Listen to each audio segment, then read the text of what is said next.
महाराणा प्रताप हल्दी घाटी का युद्ध छोड़ के क्यों भागे थे?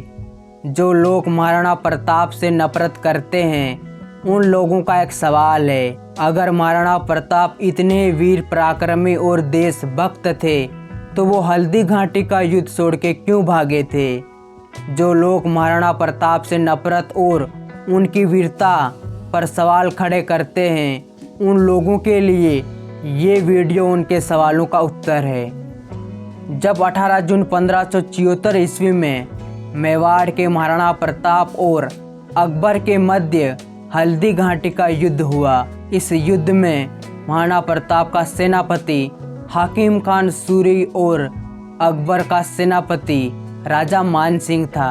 हल्दी घाटी युद्ध में महाराणा प्रताप की तरफ से लड़ने वाले योद्धा अरावली के राजा राणा कुंजा भील, बड़ी चादड़ी के जाला मानसिंह, हाकिम खान सूरी, भीम सिंह डोडिया, चंद्रसेन राठौड़, रामशाह तोमर, रामदास राठौड़, भामाशाह ताराचंद और अकबर की तरफ से लड़ने वाले योद्धा राजा मानसिंह और कई मुगल सेनापति थे। हल्दी घाटी युद्ध में महाराणा प्रताप के पास कुल 3,400 सैनिक थे, जिसमें 400 सैनिक आदिवासी भील थे और राजा मानसिंह के पास कुल 5,000 से 10,000 मुगल और राजपूत सैनिक थे।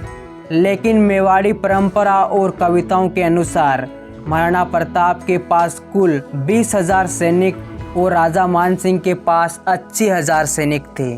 सूरज की पहली किरण के साथ जब हल्दी घाटी के पहाड़ी क्षेत्र में इन दोनों सेनाओं का आमना सामना हुआ तब कुछ समय के लिए तो राणा प्रताप की सेना विजय हुई, लेकिन कुछ समय बाद ये विजय पराजय में बदल गई, क्योंकि एक तरफ तो महाराणा प्रताप के सबसे छोटे भाई जगमाल ने उदयपुर पर आक्रमण कर दिया था।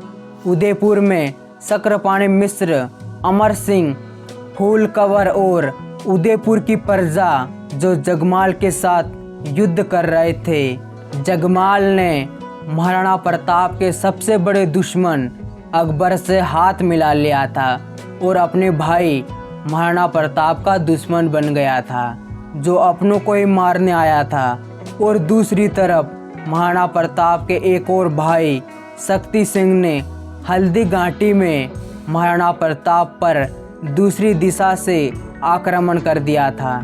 हल्दी घाटी में मुगलों से युद्ध कर करके महाराणा प्रताप घायल हो चुके थे और उनका प्रिय घोड़ा चेतक भी घायल हो चुका था। चेतक कुछ इस प्रकार से घायल हुआ था कि जब हाथी पर सवार मानसिंह पर चेतक पर सवार महाराणा प्रताप ने अपने भाले से हमला किया, किंतु मानसिंह तो बच गया, लेकिन उसका सारथी मारा गया और मानसिंह के हाथी के सूंड में लगी तलवार से चेतक का पिछला पैर कट गया और चेतक घायल हो गया। लेकिन घायल हो जाने के बावजूद भी महाराणा प्रताप और चेतक मुगलों से युद्ध कर रहे थे। महाराणा प्रताप ने बेलोल खान को घोड़े समेत काट दिया था, लेकिन मुगलों से युद्ध करते करते महाराणा प्रताप को अपने सामंतों से ये सूचना मिलती है कि जगमाल ने कई हजार मुगल सैनिकों के साथ उदयपुर पर आक्रमण कर दिया है।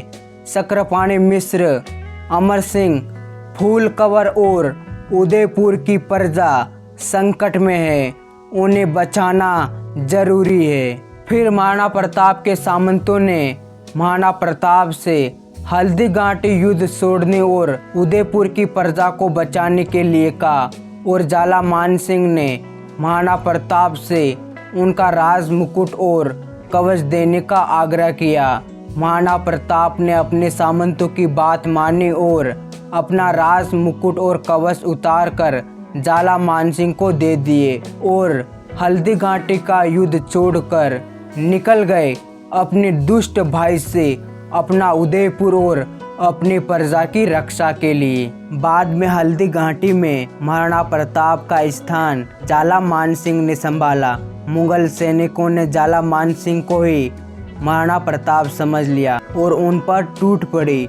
जाला मानसिंह ने भी वीरता दिखाई, किंतु अंत में वो वीरगति को प्राप्त हुए। महाराणा प्रताप अपने उदयपुर और अपने प्रजा की रक्षा के लिए हल्दी घाटी का युद्ध छोड़कर भागे थे। जो लोग महाराणा प्रताप से नफरत करते हैं और कहते हैं अगर महाराणा प्रताप इतने वीर पराक्रमी और देशभक्त थे तो वो हल्दी घाटी का युद्ध छोड़ के क्यों भागे थे, उन लोगों से मेरा एक सवाल है। ये बताओ एक राजा का पहला और अंतिम कर्तव्य क्या होता है? आपके पास 10 सेकंड का समय है, कमेंट करके बताओ।